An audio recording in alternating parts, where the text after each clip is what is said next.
Hi, welcome back everyone. Ising kayam thakpada miyam overdose oiba yabage. Ngasigi video asi khwaidigi darkar leiba ising dagi horaga khwaidigi sathiba poison phawba dose kayamna miyam sianba ngambage haibadugi matangdani. Ahum suba list da yawriba item simadi kanamtana thajaroidaba item ama khakni mayamna munna yengminasi. Ahanbada leiribasi isingni ising liter kaya thakpada mi siba yabage haiba mayam khangbibra. Comment video makha yengdringeda thambiramu chumbra haibadu yengminasi. Ising ka haina thakchalabasu mi am overdose oibi yai masi water intoxication kawi natraga hyponatremia kawi pung kharagi manungda ising liter taruktagi hena thakchilabadi iri yawo sodium sing loina ising le tumkhiduna brain da pungkhalhali masi gi thoroksi marathon runner gumbara thengnaba yawrokpadi khanglakpani ani subada chini yamna chabadigi su mi am sibi yai sidadi mi gi body weight ki makha pole kilo amada gram kunthra gi changna chasalabadi mi ama adu overdose oiduna CBI isam samna kilo yankhai lumba mi amana gram kunthra into 50 kg oiba taragadi gram cham lising amaga chongarom haibadi chini kilo ama makhai gi chang asi amgulak phamthabada chasalabadi CBI ahum subra leiribasidi thumni thumdi yamna sathi karigumba amukta chamas taret kumba chasanbada mi am iralaina CBI salt poisoning thokpana akhoi gi hakchang manungda leiriba cells singda dehydrate tohanduna seizure thohanduna CBI coffee gumba yawriba caffeine asina gram 10 gumba chasanbada CBI haibadi coffee cup marfu haibadi IT gumba thangna na thaklabadi adum naksal e haiba khangbu yare Yudi glass kunthra gumba thaklabadi overdose oiduna sibagi chang yamna wangi masi ayamana sor honba lepkhibadagi thoali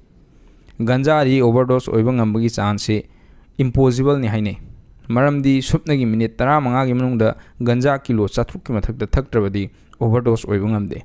ganja thakpana wakhal choiba ngawba thoklabasu sihanbagi chance ti laiti haibaga mane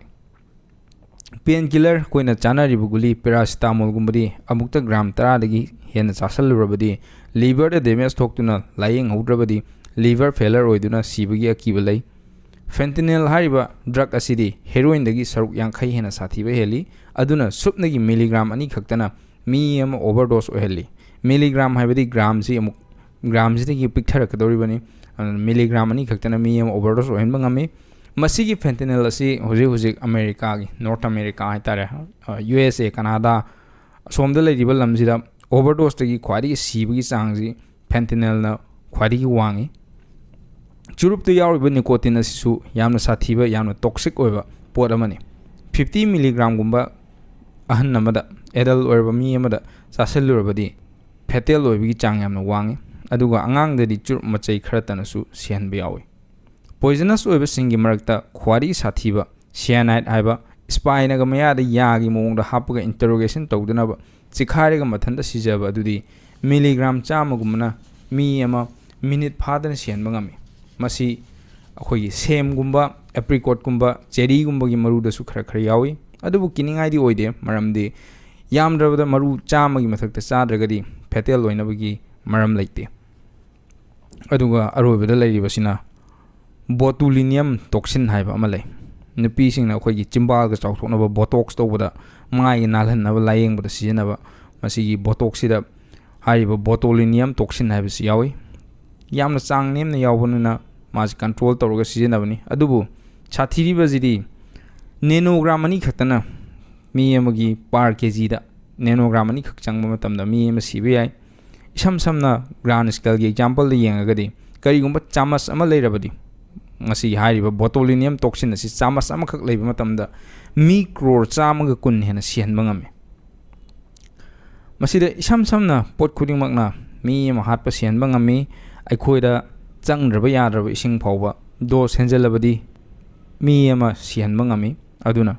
poison phawba dose yaudrabadi mapangal soli matam kudimakta moderation habisi yamna important oi video asi loyo fu yengbirabanina subscribe soidana tobiramu